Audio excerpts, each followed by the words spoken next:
And staying with U.S. presidential politics, former First Lady Melania Trump appeared in a rare television interview after more than 2 years. Ending separation rumors, she called her husband a family man and described their relationship as nice and beautiful. The former First Lady also said that Donald Trump surviving the 2 assassination attempts was a miracle. She also slammed Vice President Kamala Harris for calling her husband a threat to American democracy.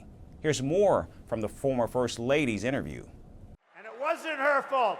Former First Lady Melania Trump has largely remained absent from her husband, Donald Trump's campaign trail. Whether it's being MIA from rallies, skipping his primary night victory parties, or his provocative social media posts, the ex-fashion model is never seen or mentioned anywhere near the ex-president. However, with just 38 days left for one of history's tightest presidential elections, the intensely private public personality has finally made an appearance on television after more than 2 years. Melania Trump recently sat down for an interview to promote her deeply personal self-titled memoir. Though all she talked about was her relationship with Donald Trump, their family life, and how Vice President Kamala Harris's win would be a disaster for America. Putting an end to separation rumors, Melania Trump described her husband as a family man who's very special and caring.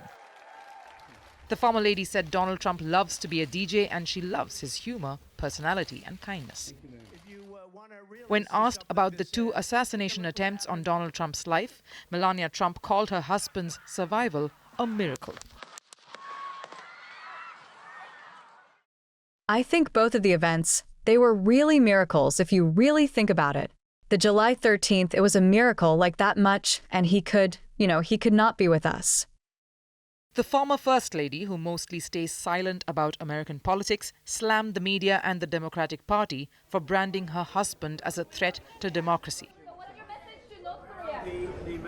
And is it really shocking that all this egregious violence goes against my husband, especially that we hear the leaders from the opposition party and mainstream media branding him as a threat to democracy, calling him vile names? They're only fueling a toxic atmosphere and giving power all of these people that want to do harm to him. This needs to stop. This needs to stop. The country needs to unite.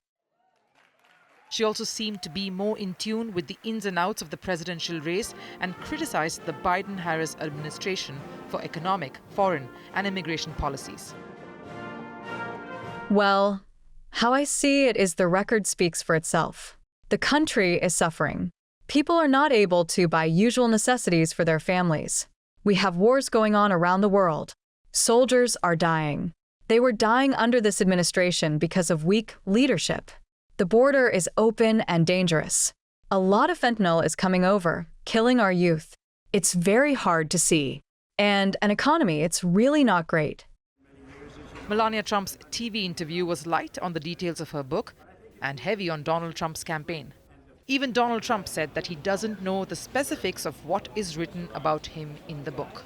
Go out and get a book. She just wrote a book. I hope she said good things about it. I don't know. I didn't. So busy. She just wrote a book called Melania. Go out and buy it. It's great. And if she says bad things about me, I'll call you all up and I'll say, don't buy it. Get rid of it. The memoir titled Melania is scheduled to release on the 8th of October, when American voters will be super close to making up their minds and choosing their next president.